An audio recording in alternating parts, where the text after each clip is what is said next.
किशनगंज में भ्रष्टाचार के खिलाफ शिक्षक और शिक्षिकाएं सड़कों पर उतरे और जिला कार्यक्रम पदाधिकारी स्थापना के कार्यालय का घेराव कर कार्यालय के मुख्य द्वार के समीप धरने पर बैठ गए। शिक्षिकाओं ने हाथों में चूड़ियां लेकर प्रदर्शन किया। चूड़ी डीपीओ साहब को पहनाने के लिए, अगर वो मर्द है तो मर्द के तरह काम करे, वरना कुर्सी छोड़े और कोई ईमानदार अफसर आए उसको हम लोग इज्जत देंगे। शिक्षकों ने जिला कार्यक्रम पदाधिकारी अशफाक आलम और उनके कर्मियों पर गंभीर आरोप लगाया है।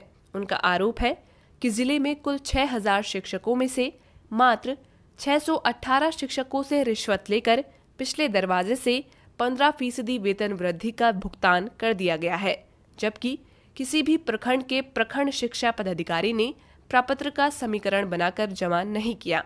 तो सवाल है कि फिर कैसे इन शिक्षकों को भुगतान किया गया।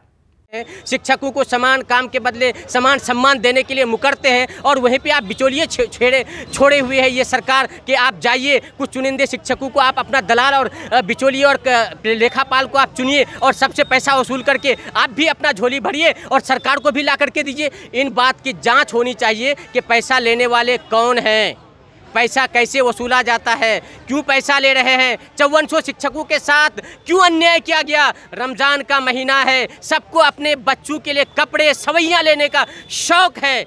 यहाँ पर घूसखोरी का खेल किस तरह चला इसके बारे आम शिक्षकों को जानकारी तो नहीं हो सकती है, लेकिन सबसे पहला सवाल हमारा यह है कि आज यहाँ पर हमारे जो पदाधिकारी हैं स्थापना में, इनके चिट्ठी के अनुसार शिक्षक अपना विपत्र बीआरसी में जमा कर रहे थे। अभी वहाँ पर अभी सभी शिक्षकों का विपत्र जबकि जमा भी नहीं हुआ है, फिर उससे पहले यहाँ पर भुगतान हो जाना ये एक बहुत बड़ा प्रश्न चिन्ह है। दूसरी बात यह है कि जब इनके पास वेतन मांगने के लिए आया गया मार्च के महीने का कि भाई हमारा अभी पवित्र रमजान का महीना चल रहा है, हम लोगों को वेतन का भुगतान किए मार्च का, इन्होंने यह हवाला दिया कि चूँकि यहाँ पैसे नहीं हैं, आवंटन नहीं मिला मुझे, मैं आपको वेतन नहीं दे सकता हूँ। जब वेतन नहीं दे सकते हैं तो फिर दूसरी तरफ आप जो है एरियर का भुगतान किस तरह से कर रहे हैं और उसका आधार क्या है, आपने किस चीज़ को आधार बनाया। जो आपका आधार है वो हमको समझा दीजिए, हम लोग की अगर बात समझ में आएगी तो हम लोग यहाँ से चले जाएंगे। आक्रोशित शिक्षकों ने कहा कि डीपीओ स्थापना अशफाक आलम और डीपीओ माध्यमिक शौकत अली दोनों की पत्नी शिक्षिकाएं हैं और दोनों को संभवतः भुगतान हो गया होगा और हम लोगों का नहीं किया गया। ऐसे में हम अपने परिवार और बच्चों के साथ ईद कैसे मनाएंगे। आंदोलन कर रहे शिक्षकों ने जिला पदाधिकारी से मामले की जांच कर डीपीओ स्थापना पर कार्रवाई करने की मांग की।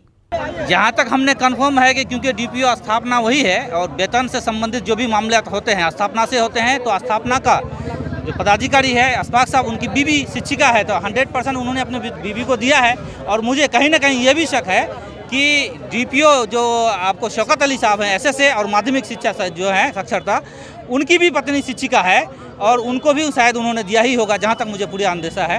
तो हम ये कहना चाहते हैं कि आप अपने रिश्तेदारों को देते हैं, ठीक है दीजिए, तो इतने सारे 618 शिक्षकों को जो आपने दिया है, ये क्या सारे के सारे आपके रिश्तेदार हैं?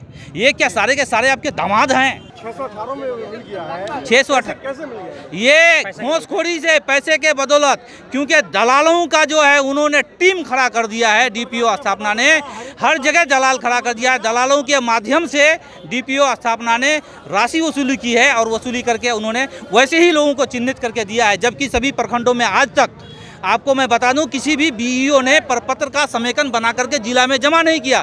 तो आपने कैसे जान लिया कि किसको हमको देना है किसको नहीं देना है 618 का।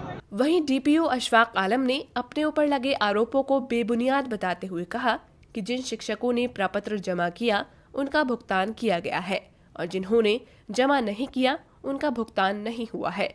उन्होंने कहा कि प्रखंड शिक्षा पदाधिकारी को आदेश दिया गया है कि जितनी जल्दी प्रपत्र जमा होगा उतनी जल्दी भुगतान कर दिया जाएगा।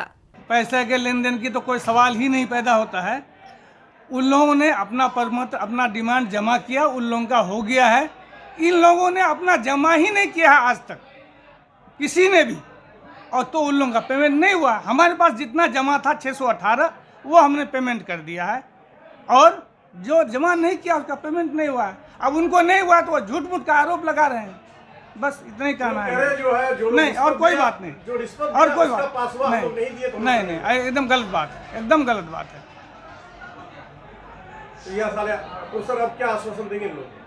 हम तो ये कहें कि भाई सारे लोग हमारे यहाँ जमा करें, हम तो ये बीओ को दे दिए हैं कि हमारे पास जल्दी से जल्दी जमा करें सभी ब्लॉक का, और वो जमा करें यहाँ। हम लोग जितना जल्दी हो सकेगा हम पेमेंट कर देंगे, जितनी राशि मेरे पास उपलब्ध होगी हम पेमेंट कर देंगे। लोग मानने के लिए तैयार नहीं है।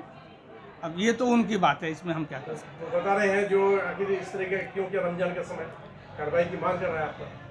नहीं वो तो अलग बात है, वो उनका मांग वो समझें, लेकिन हम जो कलर पर भी आरोप लग रहा है हम नहीं एकदम गलत बात है। मतलब मेरी जानकारी में हमको ऐसा नहीं है। हम तो जो भी काम हमारे इसमें अभी भी हम दावे के साथ कर सकते हैं, किसी शिक्षक का कोई भी काम हमारे यहाँ पेंडिंग नहीं रहता है। सर आपकी शिक्षिका, पत्नी भी शिक्षिका, उसका पास हो गया है? देखिए वो जमा किया गया था उसका, अगर जमा किया गया होगा तो पेमेंट हुआ होगा। पेमेंट हो गया जी, अगर जमा किया होगा तो पेमेंट हो गया होगा। भी तो शिक्षक है, उन लोग नहीं जो लोग एक मिनट, एकदम पूरा नोटिस है। हम लोगों ने पहले लेटर दिया, फिर मीटिंग में बीओस को कहा, फिर लेटर दिए हैं, लेकिन अभी तक ब्लॉक से जमा नहीं हुआ है, शिक्षकों ने जमा नहीं किया है, इसलिए ये बात है।